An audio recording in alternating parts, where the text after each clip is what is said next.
Hi everyone and welcome to today's webinar, How to Host a Preservation Week event. I'm Stephanie Lamson. On behalf of the ALCTS Continuing Education Committee and the Preservation Week Working Group, I'm happy to introduce this free webinar as part of ALA's Preservation Week. Many thanks to our sponsors for today's webinar, Acme HF Group and George Blood LP. Our presenter today is Donia Conn. Donia is an independent preservation consultant to small and mid-sized cultural heritage institutions. She has worked in the fields of conservation and preservation for almost 20 years, specializing in book conservation and preservation training. She presents workshops and webinars on preservation and digitization topics, consults with institutions on disaster planning and preservation issues, and is adjunct faculty for the Simmons College Graduate School of Library and Information Science, teaching preservation management and collections maintenance. Donia has been one of the people working on development of Preservation Week since 2009, and she currently hosts the Dear Donia Preservation Advice column for ALA's Preservation Week website. Before I turn the presentation over to Donia, please note that today's presentation will be recorded and available at the ALCTS webinar website and on YouTube. You're also invited to use the Twitter back channel hashtag ALCTSCE to interact with other participants during the webinar. However, please continue to submit questions for the presenters in the question box on the screen. The presenter and host will not monitor Twitter during the presentation. And with that, I'll turn the program over to Donia, and there may be a short pause.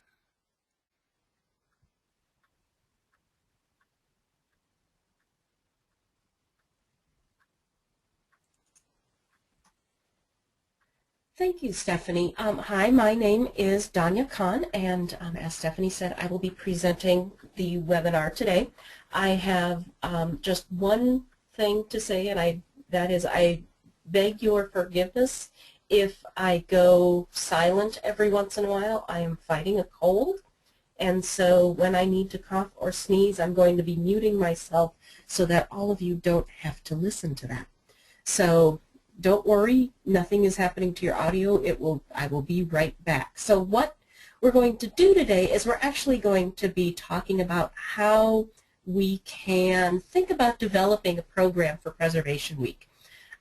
Preservation Week is now in its 5th year, and we really are working on trying to get more people active and interested in Preservation Week.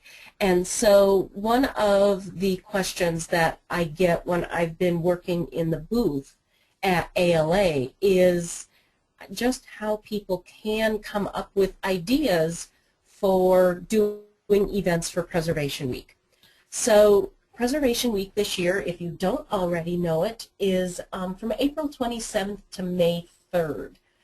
And so what we're trying to do is get people thinking about how they can sponsor an event at their institution to really help bring information about preservation to the people who utilize their institutions, but also to all of those potential donors out there, so that when the donors have collections that they may be thinking of donating to you, they know how to best take care of them so they come to you in much better condition.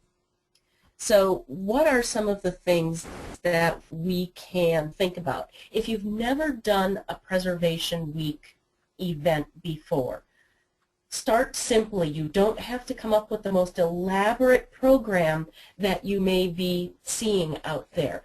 But what you can do is simply start by doing a display in a display case. What does your institution do for preservation? Just sharing something simple like that, or borrowing some ideas from other groups in your community. So if you've got like a preservation group in your community, the local historical society maybe, or even if it's something like a quilt club, what do they do to help take care of what they create and what they have? You can simply hang a poster, and some people create their own posters. Other people just simply purchase the poster that's available through ALA. And this is a very simple poster with just a few helpful hints on how people can take care of their collections. It is much more geared towards libraries and archives, of course, because it's coming to us from ALA, but a lot of the things that are on there are applicable to just about any type of collection. We also have bookmarks, and you can simply put out bookmarks as well. And that doesn't mean you have to do the ALA bookmarks as well, but the Library of Congress has also designed some nice bookmarks that are also available. And you can find a lot of this sort of thing on the Preservation Week website. We're going to be looking a little bit more into navigating the website here just a little bit later in this webinar. So, but I do want to show you the Library of Congress bookmarks as well, if I can get a connection that's going. The Library of Congress designed these back in, I believe if I remember right, they did one batch in 2011 and one in 2012. And they've generously shared the PDFs with us so that anybody can get them printed. And they're really quite lovely bookmarks. If you've never seen them before, go ahead and take a look. You can also do something simple if you've got somebody on staff or somebody who's a volunteer who really loves to write. You can have somebody do some research and write a blog post. So the National Model Aviation Museum had somebody blog each day of Preservation Week last year.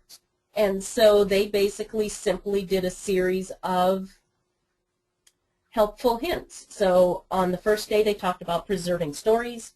They talked about preserving pictures and documents. Of course, they talked about preserving model airplanes and how do you store models. They talked about preserving textiles with padded hangers and then preserving modeling equipment. And so, you know, there's definitely always some way that you can tie into your own institution, even if you are a little bit out of what, you know, our particular focus is for ALA. You can also encourage your members, your staff, your volunteers to use the blog as a way to tell their story. And so here the American Heritage Center in Wyoming had one of their, I believe it was one of their members, who just told a story about her family history and her family archives. And so, you know, it was a way for the institution to connect with its community members through Preservation Week to help to make it a more personal connection between the institution and its community.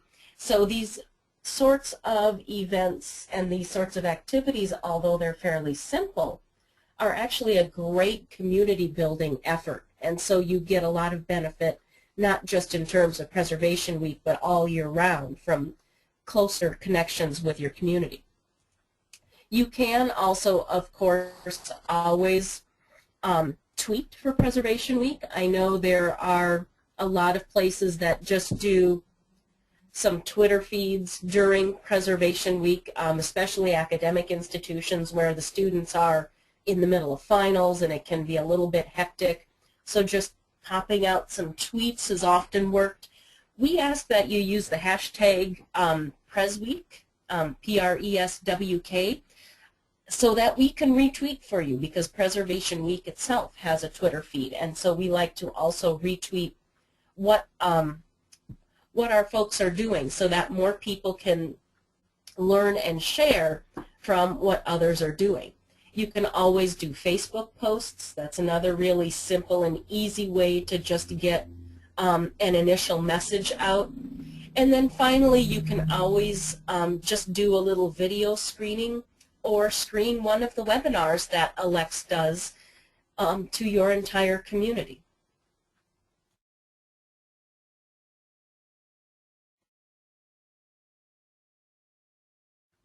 And you don't necessarily always have to think about these sorts of activities always being for adults. Sesame Street, Cookie Monster in the library is, they have a great no cookies in the library. And so it would be a great way to get kids interested in preservation. And so you can also just tie in, maybe find a book for kids that talks a little bit more about preservation and use it in your children's reading hour. Things like that, that you can always just start small, start simply, but starting is always really where you want to focus. And so it doesn't have to be big, but take those first steps and they will definitely stand you in good order. Once you've gotten some experience under your belt and gotten to the point where you feel more comfortable and you feel you can branch out and maybe do something a little bit more involved, there's a lot of, again, different things that you can do. I know if you're in a smaller community, a lot of local papers are always looking for something, and so you can always write an article or invite your local reporters to come and report on something that you are doing for Preservation Week. You can also go and yourself interview local collectors. So if you're more of a collecting institution and you have people in your area that collect things and have particular interests, you can have them come and be interviewed, on tape.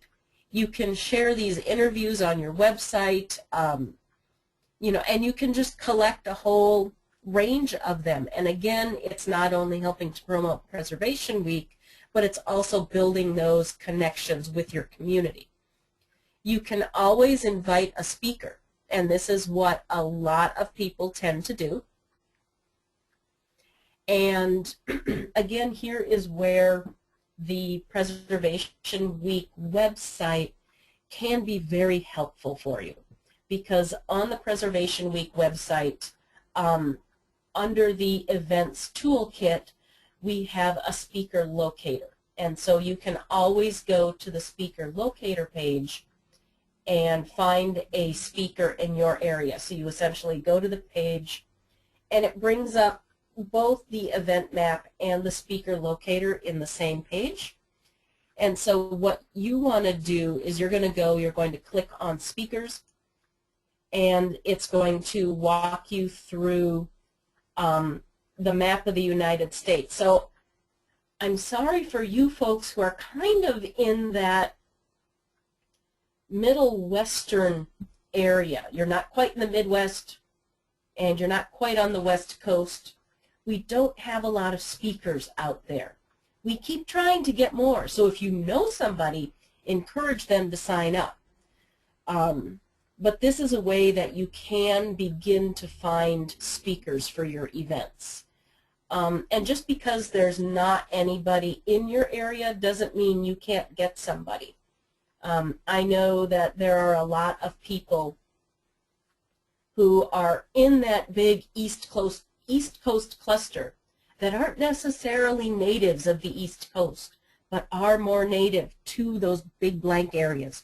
And so you can always, try to piggyback on somebody's trip home as well. Being creative goes a long way in planning a Preservation Week event. If you're getting really ambitious, you can think about developing a workshop. So here is the University of Puget Sound in Tacoma, Washington, created a workshop in 2013 for just, some preservation basics. It wasn't huge. It was just a short, I believe 2-hour workshop, but it was a great way to get people in and actually get them handling and using and learning all of this information.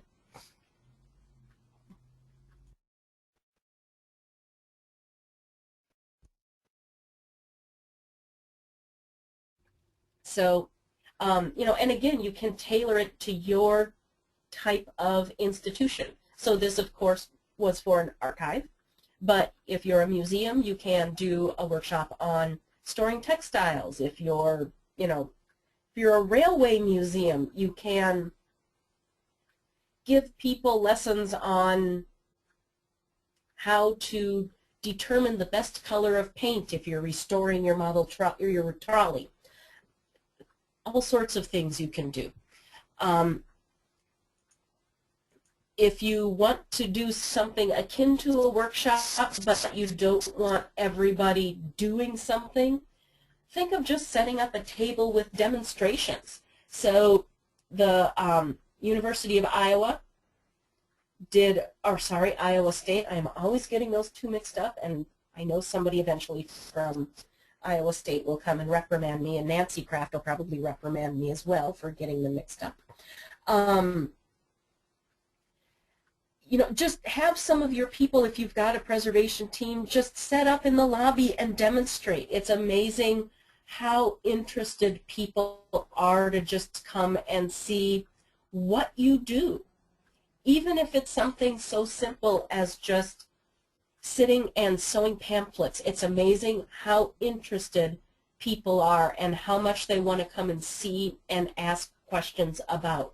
So again, depending on what sort of institution you are, it doesn't need to be something elaborate, just something very basic and simple to get people coming in and getting interested and asking the questions, because that's really what we want to be thinking about.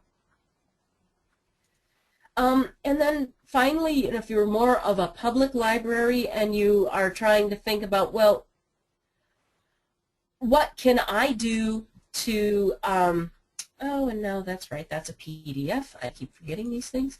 What can I do as a public library when I don't have a lot of information?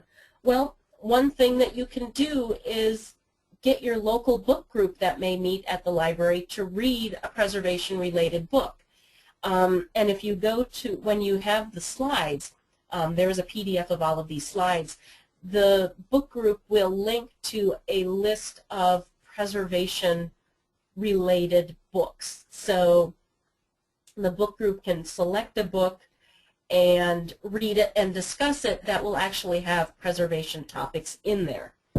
Again, you can host a story hour for children, emphasizing preservation and/or history type topics to get them interested. And then finally, if you are, one of the experienced, think about doing something that actually lasts all week. And this could really, be something that you partner with somebody in, so it's not just your institution. So, you might do a combination of all of these things. You might have a speaker come in. You might then do a workshop, and then you might host one of the webinars on another day. You might do another demonstration or another workshop or another speaker. You might also include your book group in all of this. But, you can start to then think about collecting all of these more individual type activities and building them into an entire week-long sort of program so that you can get more people coming in. So you can actually play with days and times so that all the people who want to participate can. And one of the things that I mentioned is partnering with other institutions. And don't forget, you don't necessarily have to do all of this on your own, especially if you're a smaller institution. So another area that the Preservation Week website helps you to brainstorm and to think about is who you can partner with to do a Preservation Week program. And so we've got some helpful information here to get you started, and then you can build on it from there, knowing your community much better than we do. But we're giving you kind of the places to start. And so as you go along and you've thought about kind of what you want to do, now you get to the point where you say, okay, I have my idea, I need some help planning my event. And this is where the Preservation Week website really can do a lot to help you. And so there's a lot of information on the Preservation Week website.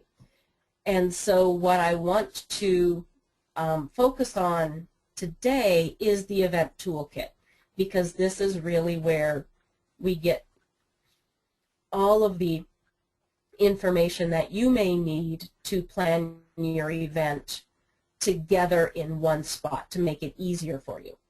So we've got easy, low-cost ideas to celebrate Preservation Week. I haven't covered everything here, it's just not possible, but we do again give you a website to go and see what maybe some other ideas are that you can do.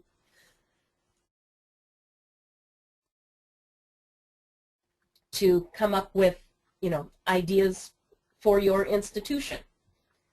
This is where, under the planning, is where you find the information on partnering.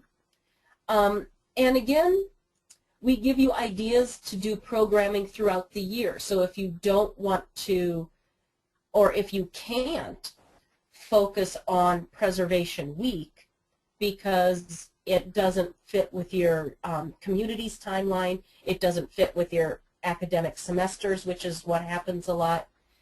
There's a lot of things that you can do. And again, here is a place that not only will give you ideas for Preservation Week, but will give you ideas that you can use to dovetail with other groups in your community who may be doing programs in other times of the year, so that you can be, just really building a good rapport with the other institutions in your community. We've got just basically a page on planning your event, and this really helps walk you through, if you've never planned an event before, walks you through the basics of it. So it gets you thinking about what you need to do just in the very planning stages. So when you're coming up with your idea, what do you need to be thinking about?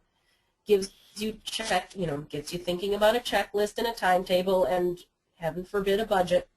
A lot of these things you can do that we talked about, you can do without a budget.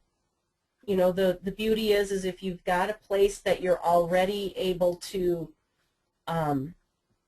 stream video from the internet, you don't need a big budget, because the ALA webinars are free during Preservation Week. So you can always use those, and it's a great way to get out good information for little or no money. Goes through logistics, helps you think about publicity, evaluation, wrap-up. It's really just a great way to get you thinking, not just for Preservation Week events, but for almost any event you may do in your institution. We give you a checklist worksheet. The speaker locator is right here. And then we give you little fact sheets and messages about Preservation Week so that you can use those in any sort of publicity that you may be doing. And one of the things that I really like is the elevator speech that we have here, and that I had on one of the first slides in this webinar. And it's just a great way to explain to your administration, to your local community, to your local media, and even on your Facebook page and Twitter and whatever other social media you're using. It's just a great way to explain what Preservation Week is and why it's important and why we care. And then we give you promotion help in the toolkit.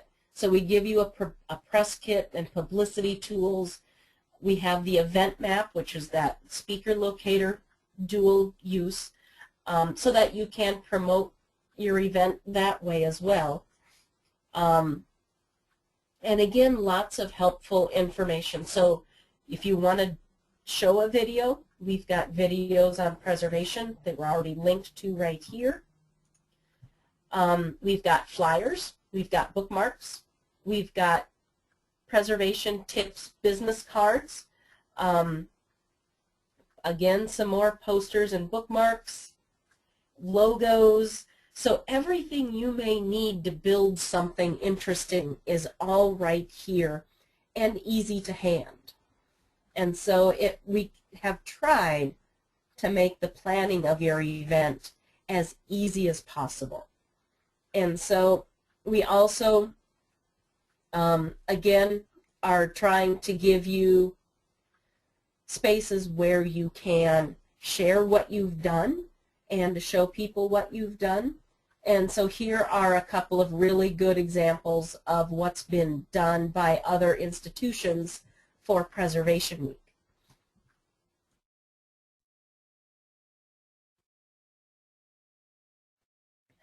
And so just some, just basically walking you through what's here and what we can, what the ALA preservation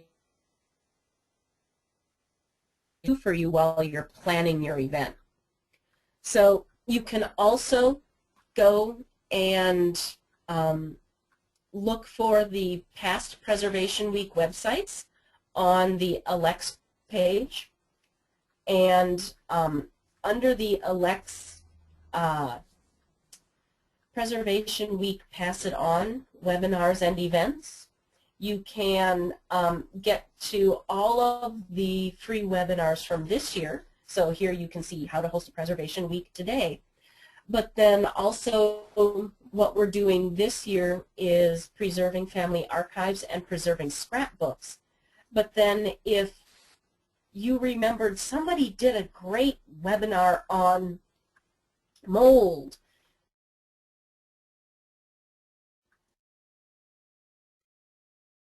and I really want to show that.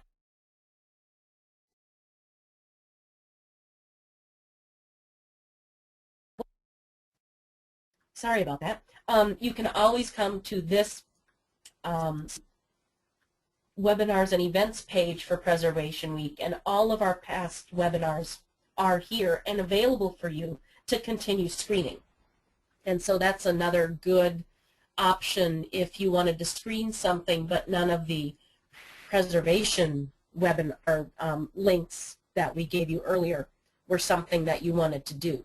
You can also use those Preservation Week webinars as an idea generator for demonstrations or workshops. So you know your community is really interested in textiles. So you might combine showing one of the webinars on preserving textiles with having a demonstration.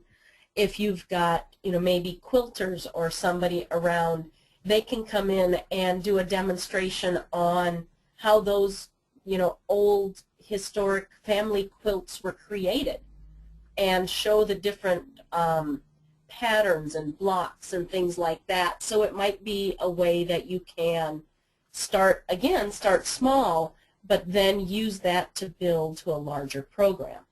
And of course, I've been talking a lot about the preservation of the physical objects, but we know that for many of the people in our communities, they're just as concerned about preserving their digital. And in that respect, the Library of Congress has done some wonderful, wonderful, wonderful work in putting together a personal digital archiving day kit. And so they've kind of built their concept of a personal digital archiving day and piggybacked it with Preservation Week, which, we're taking as a compliment. We'll take that, we'll take the flattery. But it's also a great resource for us to be able to share with other people because it's coming from the experts and we didn't have to do it, and it's just a lot of really, really good information. So again, like with the Preservation Week event, you get the planning and organization help and the publicizing and running of an event, but then you also get the whole archiving day kit. And that comes as a PDF, and so you will have to look at that on your own. But then they also, again, have handouts and videos and a lot of really good information. So if what you want to do is go digital, you can still go digital during Preservation Week. It's just that there's a related website to help you plan that sort of event. And they've done a really great job, so I would definitely check them out. So once you've planned your event and you have people starting to come in, what may happen is that you will get your community coming in and asking you questions about preservation. And you won't be able to find all of those answers on the Preservation Week website.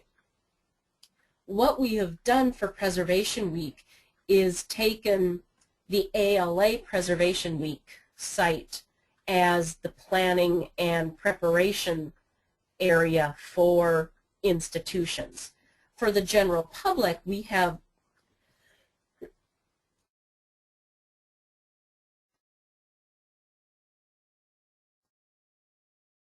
created an entirely different website through the At Your Library program, which is really geared towards the public libraries. And so at the Preservation at Your Library page is all of the preservation information that is really geared towards the general public. So here is where you can find all sorts of tips and tricks. So preservation tips for military families, which was our focus from last year. Low-cost strategies for preserving your family treasures. And then, of course, this is where you can link to, you get to the Dear Donia page where people can send in questions if they just can't find what they need. So there's a lot of tips and tricks and handling information. We've linked to many of our free webinars here. And then we've really linked to a lot of various resources to help people figure out how to preserve their things. So there's general, there's one specifically on photographs, AV materials, digital, textiles, and things of that nature. And so when you're planning your Preservation Week event, it's really important to know that this information is here, because this is where you can be creating handouts for the people who are coming to your programs. And again, this may give you, this might again be an idea generator. What can we talk to people about? What are some of the things that other places have identified as being important to talk about? What have they done? So what can we use to make, more specific to our institution?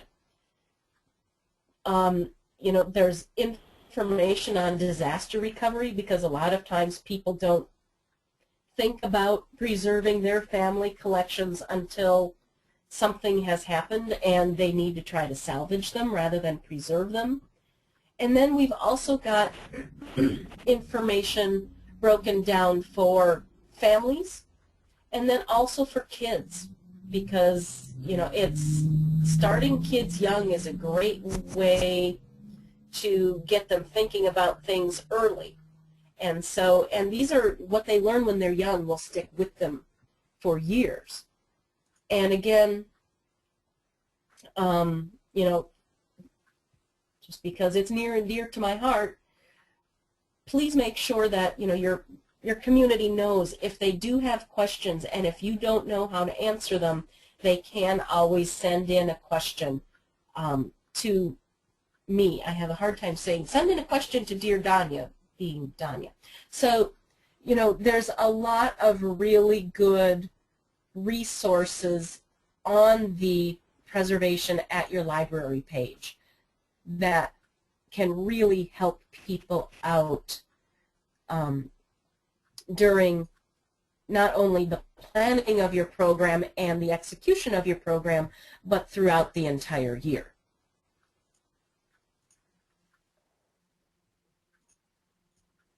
So Preservation Week really, in my opinion, should be every week so that we can really be making sure that people understand how important this stuff is, because what we're really trying to do is preserve our collections and our heritage forever. Now, is that always possible? Not always, but it is something that we really want to be striving for. And so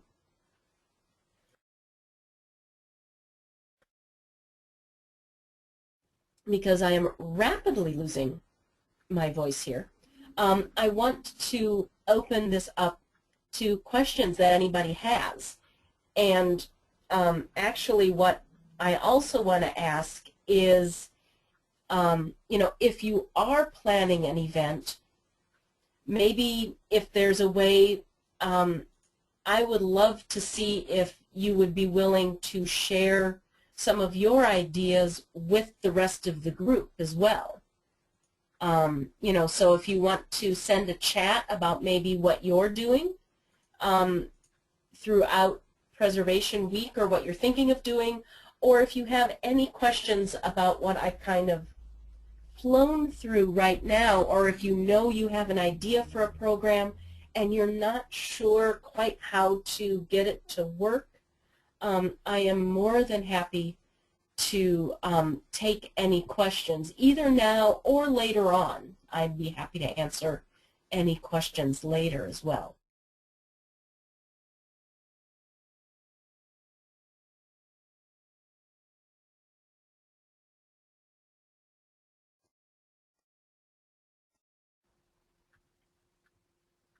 And I know there's silence. One of the things I can't see is if anybody is typing. So again, what maybe what I can do is bring us back here to our, come on, that's not the website I want. All right, we're going to go back to the Preservation Week website here. So if anybody has a question, please feel free. So again, you can see, I'll just keep talking while people type any questions in, give you all a chance to get them typed in. One of the things I forgot to mention is on the Preservation Week website, as you're planning your activity, you can see there is in the blue box here a link to the Preservation at Your Library so that you can easily get between the two while you're doing the planning of your event. But I'm not really seeing any. Okay, now I'm seeing questions coming in, although they're being very they're in a very, very small box, and I'm trying to figure out how to get my box to get bigger, and it's not cooperating with me. So let me. I can read some of them off to you. Thank you, because I get one line and it's not expanding for me, and I'm not quite sure why. Oh, there we go. I figured it out. Sorry. Did you get it? Okay. I got it. I am so sorry, folks. Because I was going to try to keep up with these during it, and I didn't see anything coming in. So we have one question coming in from Linda Wright. Would there be a university with a special collections director who could do a talk or a workshop? And the answer is yes. The big question is, and they may not necessarily be on that speakers list, but the question is going to be, what area are you in so that you know what universities or even smaller private colleges might be around. And so that's one of the first things that you can do, is to figure out who's in your area and basically go and visit them, because all of these special collections are open and you can go. And so it might be a good way to make that personal contact first.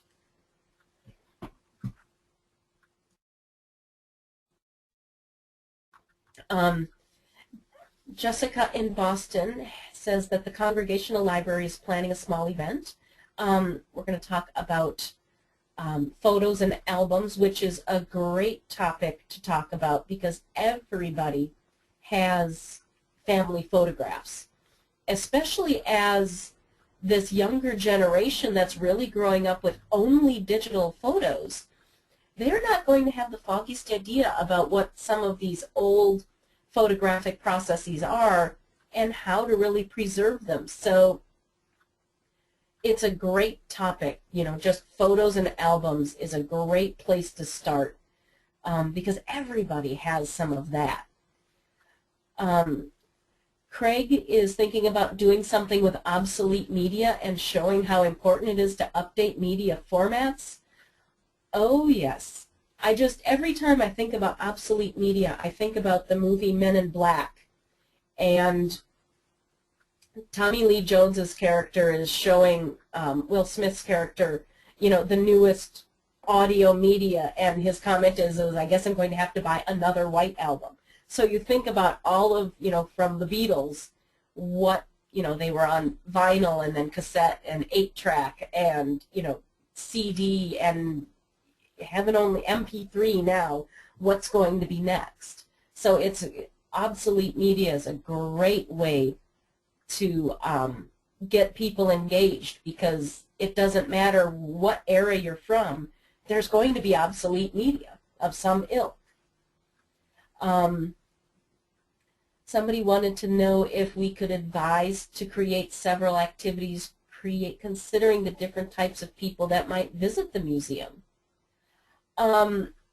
So thinking about creating events for your audience. So I'm thinking that, you know, it's a great thing to think about. You can think about creating an event, you know, you can think about creating different events for different age groups. But then you can also think about creating different events for different interest groups as well. And so not knowing what type of museum you're working at, Jessica, I can't get into too many specifics, but it's really a great idea to diversify, to create programs for diverse audiences as well as for diverse media. Oh, Judith has had somebody come in the past who repaired books to show patrons easy repairs, so there's a great example of a demonstration.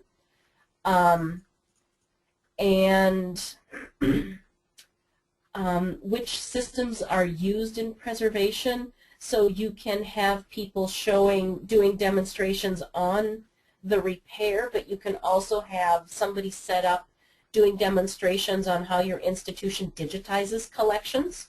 You know, if you're doing some scanning or using a camera and a copy stand, you can be doing demonstrations on that.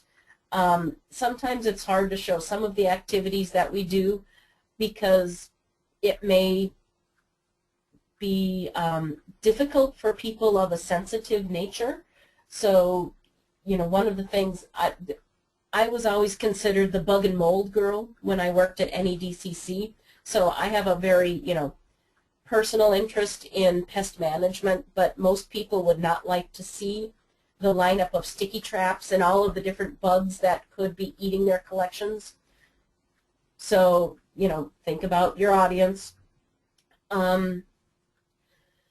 So Richard asks about linking libraries to other cultural heritage institutions for joint efforts during Preservation Week. And this is, I think, a really great way to get institutions talking, because it gives you a very set timeline and a very set purpose. And I think it's a really great idea to get the local library talking with the local historical society, talking with the town clerk. If you're in especially if you're out on the East Coast or in a larger metropolitan area, the town or city clerk actually has all of the historic records for the community, and so they may be another good resource as a partner because they've also got historic collections. You can talk to local museums, and you can actually think about talking to and working with your local VFW, the Oddfellows, the Masons, and other groups of that nature, because they too, within their own fraternal societies, have their own history and culture that they're trying to preserve, and they understand that it's important for the community to do that.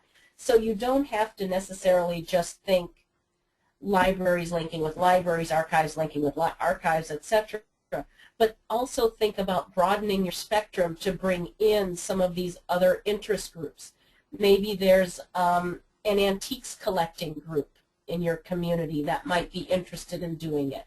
Or, you know, again, if you've got a Civil War reenactment group in your community, they would be another great group to work with, especially right now being kind of in this whole Civil War history time, that you could develop programs around that. So I don't know if that quite answers your question, Richard, but there's some ideas to get you started. But the tricky thing is just making that first contact and reaching out and starting communications. And it's all going to be about communication. You do not have to be an ALCTS member to access the Preservation Week website. If you just go to ala.org/Preservation Week, anybody can get to it. So it's free and open to the public. And so, you know, don't feel shy. It's all there for you to use. You know, so here Sharon is scheduling an event in conjunction with the Historical and Genealogical Society and the County Library System. And so, you know, there again, the Genealogy Society is another big area, another big group of people who would also be great to connect with, because they are very interested in preservation. Strategy to help with crowdsourcing or fundraising. I've never tried crowdsourcing as such, but I know that there have been places that have been very successful in fundraising with their local Chamber of Commerce, with their local banks, to be able to put on some programs like this. So if, you know, local banks are always good for, you know, community efforts, especially if you're doing programs that really help focus on the heritage of the community. And, you know, because they'll get advertising out of it.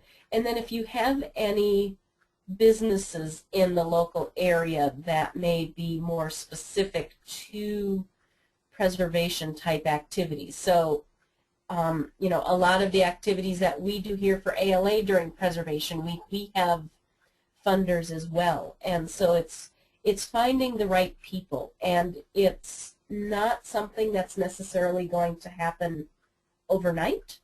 It'll probably take some work and some talking and some networking, but I think if you, I think it's really the networking and talking to people and building the relationships ahead of time to find the just right fit between event and funder. And that's the tricky thing in a community, is to find that right fit.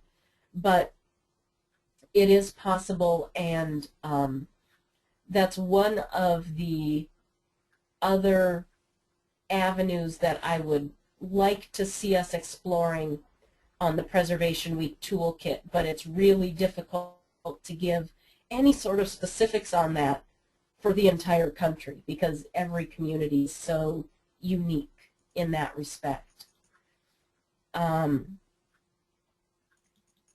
So Victor is thinking of doing an event, having several scanners set up for patrons to do hands-on scanning. Victor, I would look at the University of Massachusetts at Boston has done, oh, what is it? Oh, what do they call it? I believe it's the Family History Roadshow or the Archives Roadshow. It's based out of the University of Massachusetts at Boston, and they have been doing a program where they go out to all of the communities in Massachusetts and set up scanners, and they don't let the patrons do the scanning themselves. The volunteers for the program do the scanning, and so then what happens is that the patrons get their photographs, documents back along with the CD with their scans on it, but then the community library gets a copy of those scans, or the archives, or the university, wherever they're doing the program. And then the Massachusetts Archives also gets a copy.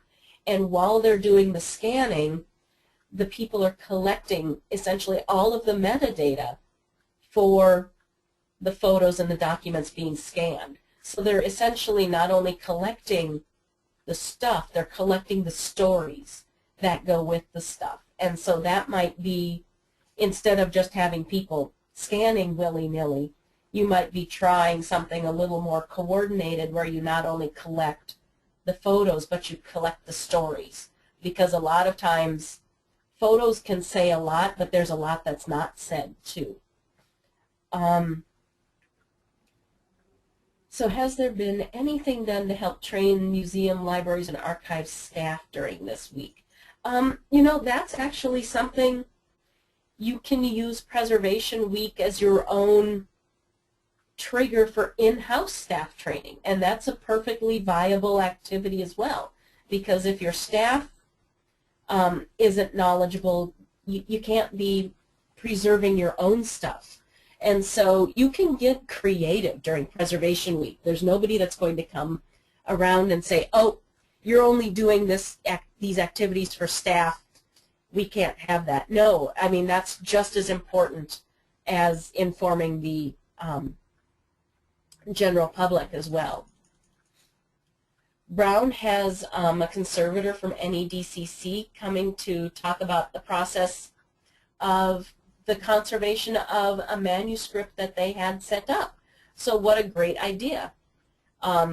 If you've had anything conserved, that's a wonderful thing to have the conservator come in and talk to your community about it, especially if you did community fundraising. I did a huge campaign poster at one point that for a politician who lost, but he had an elementary school named after him. And the local historical society used the kids at the elementary school to help raise the money to get the poster conserved. And so at the end of it, they did the grand unveiling at the elementary school, and I was there to give a presentation to the elementary school students on just what I did to preserve the poster.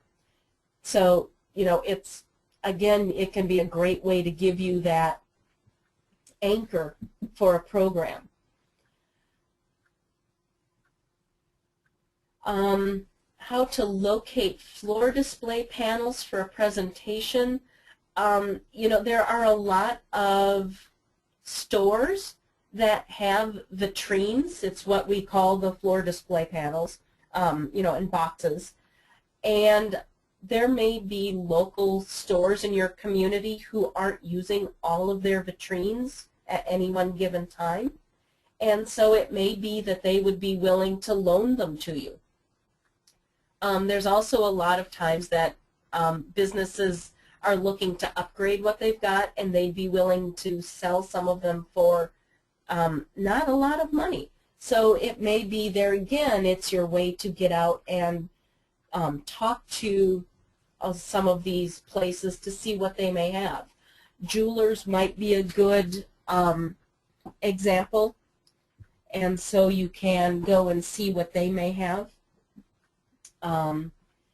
You know, but also just do some window shopping and see who might have displays that you think might work in your institution, and talk to them. They may have some good ideas.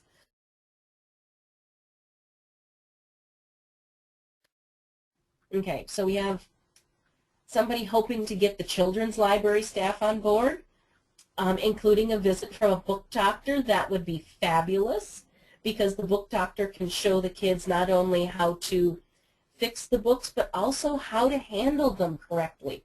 Again, getting little kids to understand that, you know, books are fragile sometimes, is not necessarily a bad thing. Family cemeteries and gravestones is a great one. There's a lot of mass memories. That's it. Thank you, Sharon. I knew it was there and it just wasn't coming. See, this is why I love giving webinars. There's always somebody out there who can find this information for me. Yes, the Mass Memories Roadshow. It's a great program, and it would be a really good kind of template for a program like that. So speaking of fundraising, the community had an old courthouse. That's a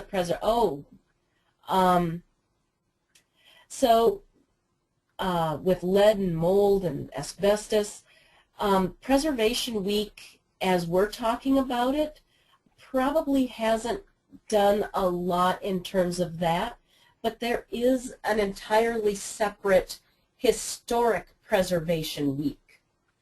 And that's actually run by a lot of the state historic preservation offices, which focus on architecture and buildings and things of that nature. And so there is a separate Historic Preservation Week website, and that might actually, if you look into that, that would probably give you a lot of good ideas for the courthouse project.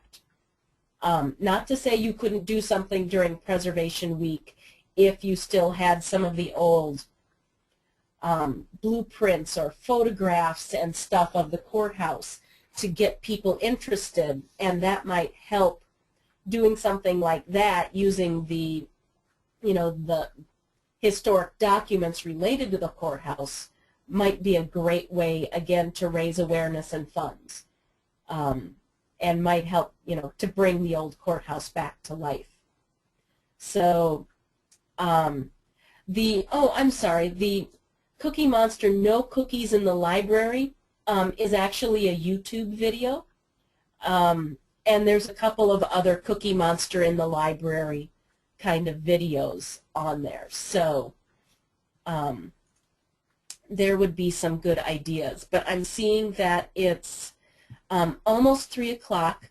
So like I said, if you have any other questions, please feel free to send me an email. I'm going to switch back over to Stephanie now, who will be able to give you all of that information.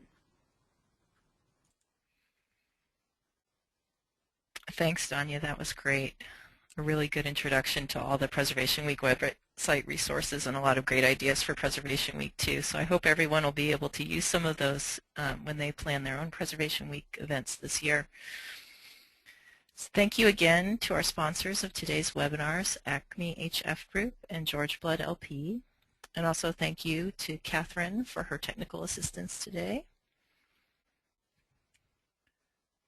We hope you'll join us for our next 2 Preservation Week webinars, Low-Cost Ways to Preserve Family Archives with Karen Brown on April 29th and Preserving Scrapbooks with Melissa Tadone on May 1st. And as Donia mentioned, consider screening one of those as part of your Preservation Week event efforts. Really easy to do. And more information about these and other upcoming webinars, web courses, and ALCTS e-forums can be found on the webinar website. We hope you found today's session helpful. You'll soon receive a short online evaluation form. Please take a few minutes to fill it out and return it to us. Your comments help us evaluate and plan future continuing education offerings. If you're interested in viewing parts of the presentation again or sharing it with others, you'll receive an email with a link to the recording shortly after the conclusion of the webinar. The presentation will also be archived and freely available at the ALCTS webinar website and the ALCTS Continuing Education channel on YouTube. So thanks again to Donia for a great presentation, and thank you all again for joining us today. Goodbye.